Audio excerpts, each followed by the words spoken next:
All right, and here you guys see the pattern again of that coming out synchronization with the white woman, right? See, I tell you, you guys see the pattern, all right? I'm just leaving Pam. So anyway, let me explain what happened earlier. So as you guys know, the videos I uploaded, my sister was trying to fit to Cornell, Presbyterian Cornell in Manhattan, right? Cornell, I should say, in Manhattan. So I get home. My son gets out of school. I had texted him before to call me, so he called me and came and met me. He was hungry, so he bought some food. I had to wait for him to finish eat. And I said to him, I said, "Come on, let's go." As soon as I said that, I get a call from Pam. She's like, "Where are you?" I'm like, "I'm leaving right now." Well, don't bother coming because they're going into surgery right now. I'm like, okay, so they just told you that as soon as I was getting ready to go out the house, right? All of a sudden now they decide that they're going to do surgery, right? So when you got there, when you got there, I spoke to you. I had she texted me, and then I text her back, and then I called her, and I asked her, when did they schedule for the surgery? But she's like, I don't know, right? She's like, I don't know.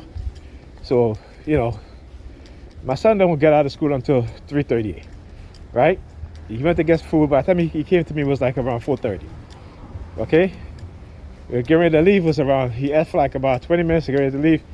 Then like I said, she calls me and tells me that they're getting ready to get her into surgery. So I'm like, okay, are they keeping her overnight? She's like, no. So I said, okay, I'm on my way. Well, she's like, well, don't bother coming because it's too late now, right? And I'm like, really? But I want you to understand how they do these things, particularly if you're TIF children, and particularly with her, is they have two narratives that they're trying to create, right? Trying to do is that so she can tell her coworkers, her friends, her family, oh, he never showed and this and that, right? Which I did show. I came to the hospital early, and again, that's the reason why when she calls me and started talking really fast and in generalities and not giving me specifics, and I'm like, okay, our daughter's in the hospital. You calling me, telling me this and that.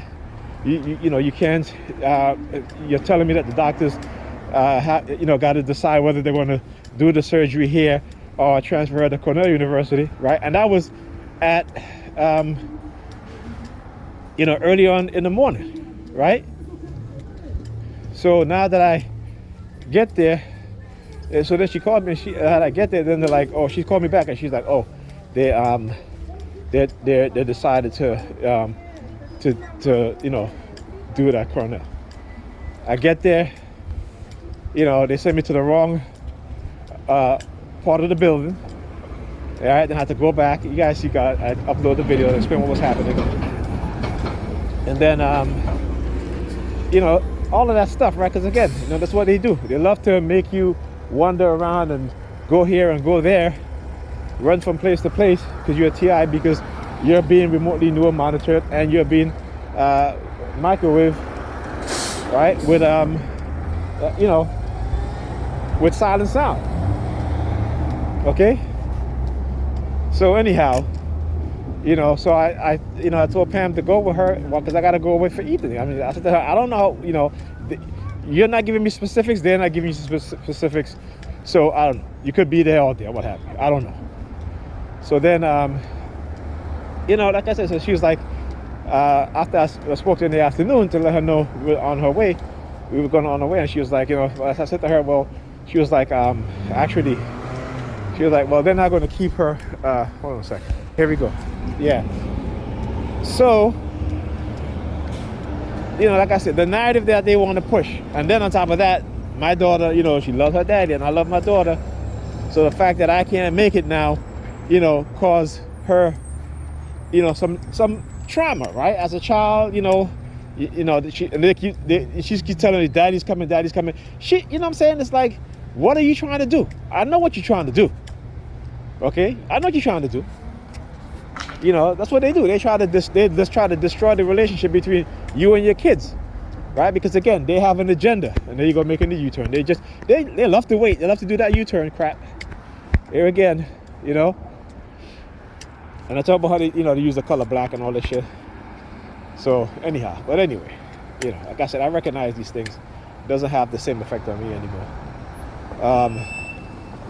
So yeah, right. So again, that's their narrative. So I get to her. She came in walking in the door. She's like walking up and down the house with her hands in her pockets. I said to her, I said, you walking up with your hands in your with your hands in your pocket like a man. All right. I said that's very masculine. Okay.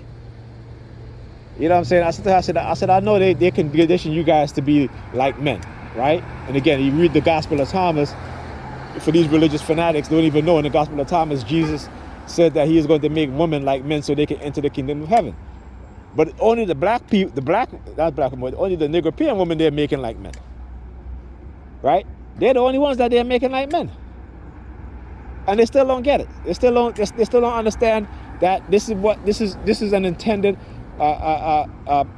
This purpose is what they're doing is intended. It is purposeful. It is created, planned out, created, and implemented. Okay? And I told her, I said, you guys acting like this. I said, well, what's going to happen when, the men in your group turn their back against you? I mean, turn their back from you. Like I do have to turn their back on me, right? What happened when the men turn their back on you, right? Who's going to be there to protect you? I said, those white men, they're going to treat you guys like concubines. Okay? Anyway, my bus is here.